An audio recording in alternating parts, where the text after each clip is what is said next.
My brothers and sisters, I come to you today with a message of the utmost urgency. What I'm about to tell you is not a theory nor a hunch, much less a technological prediction. It's a warning coming from above, and ignoring it will be a mistake that many will not be able to undo. I didn't come here to entertain, nor to speculate. I came because I received something that burns in my spirit. And when God delivers a message, those who are afraid do not keep it to themselves. Therefore, I ask you to listen until the end. This message is not just for the curious, it is for those who discern the times. Something is about to happen, and the first tremors have already begun to be felt. The fall of global platforms was not by chance. It was not a technical error. It was the first trumpet blast. On March 27th, two of the largest digital portals on the planet failed without a convincing explanation. Reddit and the old Twitter, now called X. Thousands of people were disconnected in a matter of seconds. The whole world watched, confused, without understanding. But this was not a simple system blackout. It was a silent signal for those who are watching. In the same period, the most used artificial intelligence in the world, the one that many treat as a modern oracle, also fell silent. ChatGPT has gone silent. And meanwhile, even the U.S. Baseball League, Major League Baseball, suffered a blackout. Coincidence? For the distracted, perhaps. But for those with eyes to see, it was just the beginning. What is approaching is something that will shake not only technological structures, but also the faith of many. A global digital meltdown. 10 whole days of darkness. No internet, no communication, no benches, no government functioning normally. 10 days where the modern world will prove what it built with so much pride. An empire based on wires, data, and zeros. And when all this falls, it will be too late to go back. It will be like a tsunami that was already on the horizon, but that most people ignored because they were too distracted by their own reflections on the screen. This warning did not come from systems analysts or cybersecurity experts. It came from someone bigger, a messenger of war, guardian of the people of God, Saint Michael the Archangel. He who fights against evil in the heavens now sends a direct warning to earth. And if you don't believe it, at least listen, because divine warnings never come with applause, but always with opportunity. Opportunity to prepare, to wake up, to choose which side you will be on when the light goes out. The chaos that will come will not just be physical, it will be spiritual, and only those who are founded on the rock will not be shaken. The gears of the modern system are built like a digital castle, an invisible temple where man has placed all his faith. Banks, social networks, markets, artificial intelligence, all of this will be touched. And the people who forgot to look up will see where their trust ended up. When cell phones are just useless pieces of glass and metal, and computers become dead weights on tables without power, the question that will echo will be, what now? But those who listened, those who prepared with discernment, will know that this was inevitable. Not a punishment, but a call to conscience. You were not created to rely on cables, passwords, or screens. You were created to live in spirit and truth. And God, in His mercy, is allowing this shock to restore what was lost. There's still time. Little, but there is. You are listening now because you can still act. You can still pray. You can still organize. You can still protect your family. Don't wait for the blackout to realize that the true light doesn't come from the screen, but from God. The first warning has already been given, and whoever listens chooses not to be taken by surprise. It won't just be the digital world that goes dark, it will be people's hearts. When the internet goes down for 10 days, the first screams will not come from the lack of light, but from the lack of direction. Young people who live online will feel like orphans of a father who never existed. Adults who feed their addictions on screen will go into spiritual withdrawal. And those who thought they were strong will discover that their strength was in distractions. This collapse will be external, yes, but the first crack will occur within the souls of the unprepared. And it won't be the devil who does this. It will be God allowing man to see the void he built with his own hands. For years we have been taught that progress is digital, that connection is a sign of evolution. But no one talked about the price of that. Families stopped talking to each other, children stopped listening to their parents, and the silence became an unbearable discomfort. When the nets fall and infinite scrolling disappears, many won't know where to hide from their own conscience. It will hurt, because what is inside each one will be revealed. No filters, no distractions, and the worst thing is that many will realize that they were already dead inside, even with a full signal and strong Wi-Fi. This period will be like a desert without digital voices, without blue light from cell phones, without the illusion of constant presence. The desert reveals, the desert purifies, but the desert also drives those without direction crazy. You will see people despairing about not being able to post, respond, buy, pay, transfer, watch. You will see adults crying because they cannot access their bank balance. You will see leaders panicking because they have lost control, but he will also see a chance to start over. Eye-opening, to return home, to God, to what really matters. Many will look for culprits. Some will accuse hackers, others will say it is cyber warfare. Others will talk about a technical error, but those who have discernment will know. This is not human. This is spiritual. It's not just a system crash. It's a sign, a prophetic warning, a crack allowed by God to rock those still sleeping. The Lord is allowing modern idols to crumble before the eyes of humanity. And when the excuses start flying, you will remember this message. You'll remember that you were warned, and that He was chosen to prepare beforehand. Hospitals will suffer, healthcare systems that rely on everything online will be exposed, pharmacies, supermarkets, banks, transport, everything is blocked. But the deepest chaos will not be in the streets. You will be in the living rooms, in the apartments, in the rooms, because silence will invade homes and expose the distances that were already there. Couples who got used to living under the same roof without looking each other in the eye, parents and children who only communicated via messages, all of this will be put to the test, and there will be no psychologist, coach, or influencer who can solve it. Only God. Therefore, this will not just be a crisis, it will be a sieve, a filter, a divider. Whoever is grounded in the Word will resist. Whoever has a relationship with God will endure. But those who live off digital appearance, online reputation, the illusory control of modern routine, will feel the ground disappear. This collapse will be a mirror, and many will see themselves for the first time as they really are, fragile, proud, and far from the faith they say they have. But there is still time. And if you got this far, it wasn't for nothing. The Spirit of God is calling you back. Do not ignore this call. Everything that modern man called advancement will be tested by fire. Technology that once seemed unshakable will fail. The machines will shut up. The servers will go down. The clouds where they deposited documents, passwords, memories, and even prayers, everything will disappear. And when that happens, the eyes of the world will be wide, but not in faith, but in fear. The 10-day collapse will not be an ordinary outage. It will be a demolition of the digital pillars on which the entire system was built. There will be no email. There will be no Google. There will be no backup that can handle what is to come. The banks will be the first to shake. Digital money will become useless in seconds. Those who live on credit will be left without access. Transactions will stop. Stock markets will plummet. Entrepreneurs who thought they were gods of their own digital kingdoms will discover that their throne was made of fragile data. When people try to withdraw their own money and fail, panic will spread faster than any virus. But those who heard, those who believed and prepared, will have something that others do not: peace, because they already understand that this collapse is not an end. It is a correction. Modern idolatry is no longer in stone altars, but in signal towers. The world has folded in front of applications, algorithms, and artificial intelligence. He placed his faith in invisible cables, secret servers, and companies that don't know their names. The generation that stopped bending its knees before God began to bow its neck at every notification.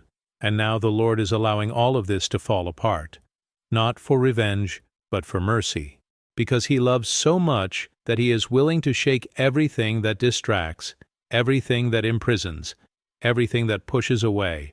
Imagine hospitals without access to medical records, ambulances without a system, clinics stopped, people in queues confused, without service because the data disappeared. Now think about supermarkets, online orders stuck, cashiers not working, disorganized stocks. And chaos expands like fire, because everything today is done with one click.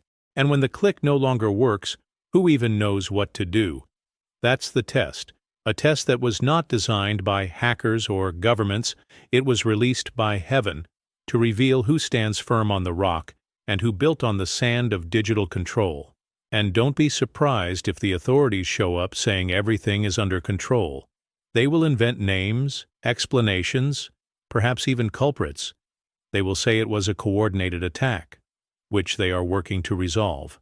But that will just be a distraction, because what is breaking is not a system. It's false confidence. What is being revealed is that humanity created a God who does not speak, does not hear, and now does not respond.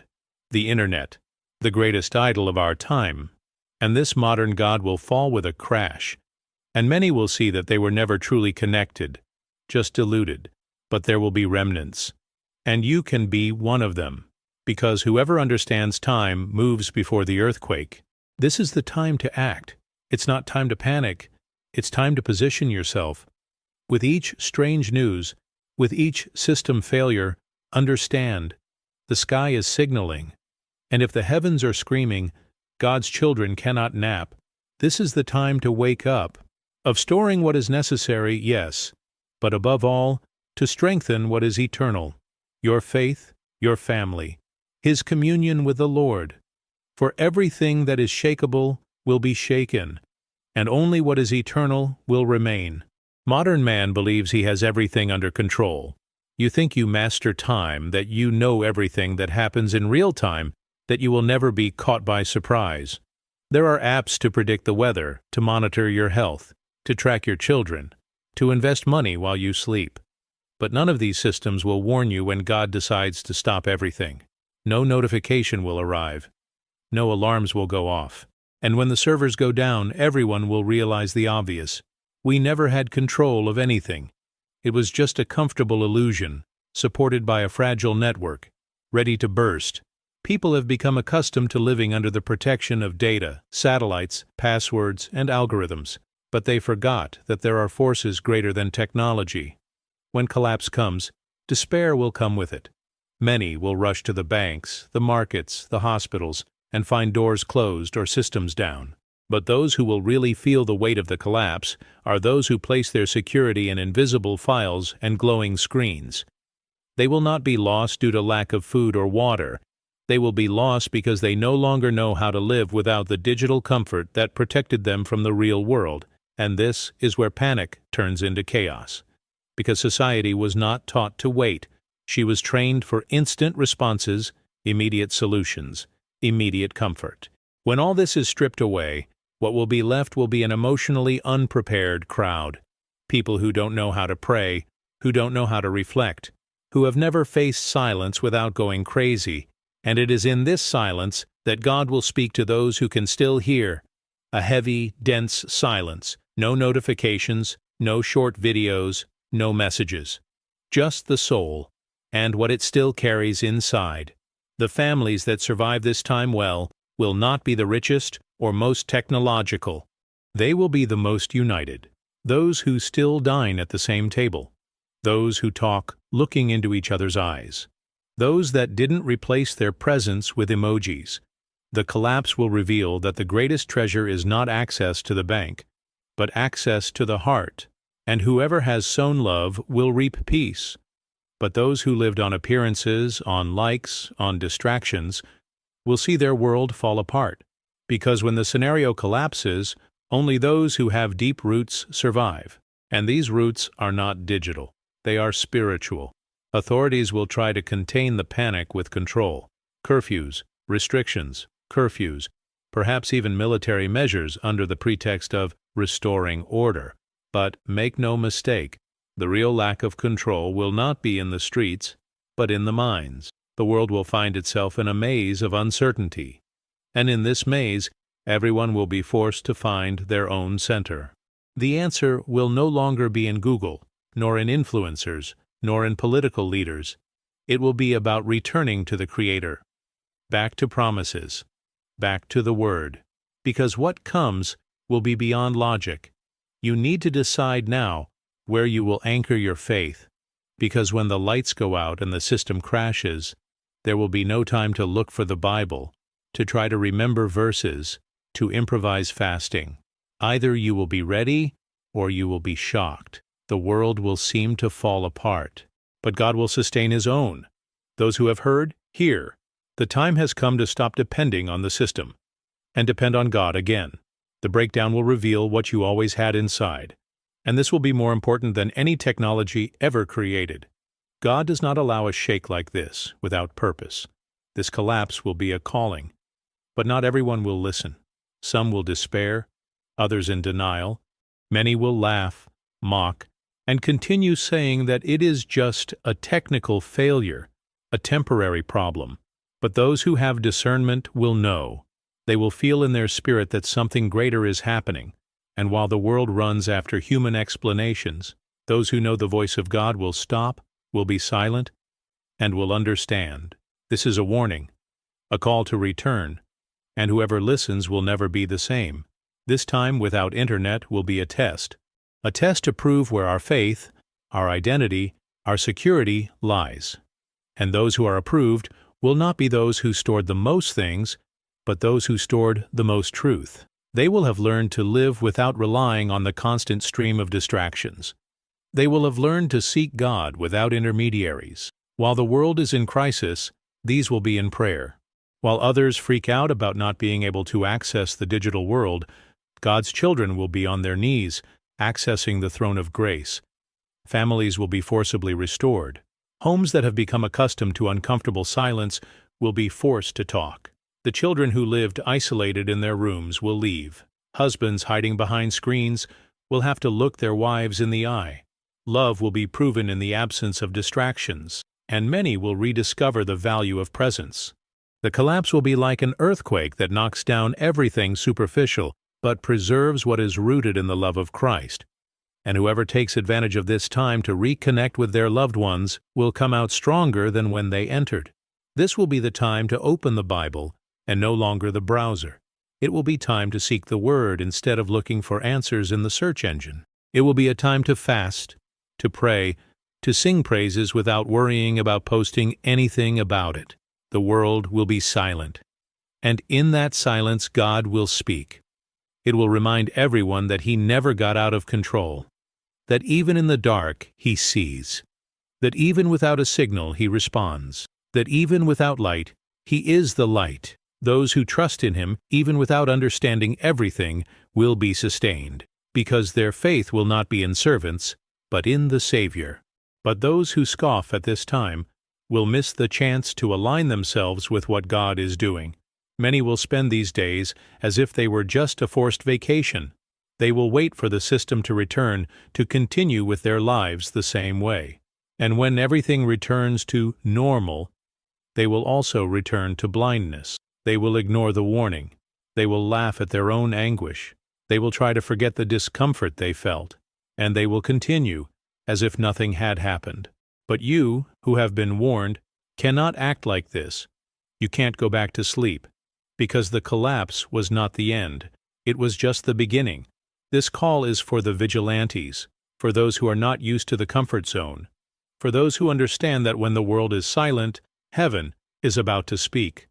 Don't waste these days. Use them to cleanse your home, your soul, your relationships. Ask for forgiveness. Forgive. Pray. Read. Sing. Hug. Teach your children to pray. Get back to the essence, because what comes next will be even more challenging. But those who listen now will be ready. And when the next crisis comes, because it will come, these will not be shaken. There will be columns. They will be light. They will be an answer. When the 10 days pass, the world will return to a semblance of normality. The websites will work. The apps will load. Social media will be back. And experts will emerge like inverted prophets, explaining everything with technical words, complicated terms, colorful graphics. They will say it was a cyber attack, an infrastructure problem, a system failure. They will say that everything is resolved, that life goes on, that there is no reason to fuss. But you will know, because you lived, because you saw it, because you felt it, and you will understand that it was not a failure. It was a message. The greatest tragedy of these 10 days will not be the chaos. It will be oblivion. Many will return to screens like a dog returns to vomit. They will return to the distractions, the noise, the rush, as if nothing had happened. They will laugh at their own despair, play with the panic they felt, make jokes online, as if mocking what they experienced was a way of proving that they overcame it. But inside, they will remain empty, because they didn't take advantage of the silence. They didn't take advantage of the chance, and God doesn't waste signs. If He silenced the world for 10 days, it was because something eternal was being said. This will be the moment of decision. You will choose between two paths. Either go back to living as before, or decide to change for good. Either you surrender again to the digital system and its vices, or you choose to build your life on the rock. God is not asking you for an emotional reaction. He is calling you to a definitive position, because the collapse was just the first touch. Others will come, and each of them will be stronger, and each one will require more faith, more discernment, more firmness. If you don't decide now, you may not have another opportunity. Why the next test could be final. Those who have learned from silence will become pillars, spiritual leaders in their homes, references of peace amidst the noise of the world. They will teach others to prepare, not just with food and radios, but with prayer, fasting, the Word, communion. They will be those who go against the system, those who no longer live by the logic of the world, but by the direction of the Spirit. They will be those who, even when everything seems normal, live as if they already know that time is short, that judgment approaches, that the separation of the faithful has already begun. This digital collapse is a mirror of what is happening in the spiritual world. The network has been shut down, but the skies are still connected. Men were silent, but God spoke loudly. And the question that echoes at the end of these days is not technical, political, or scientific. It is spiritual. Did you understand the message? Are you going to pretend nothing happened? Or will you align your life with God's will? Will you continue to depend on the system? Or will you live by faith, with your eyes on high, with your feet on the Word, and with your heart ready for whatever comes? Now the world will go on as if nothing had happened, but not you, because those who heard it can no longer pretend they didn't hear it. Whoever saw it can no longer close their eyes. This message was not just a warning, it was a calling, and there are only two answers: obedience or rebellion. The choice is before you. The world is on the brink of judgment, but those who stand in God will not be shaken. May you be one of those who remain. May you be ready. May you remain steadfast, because the next silence could be eternal, and those who are in Christ will be at peace.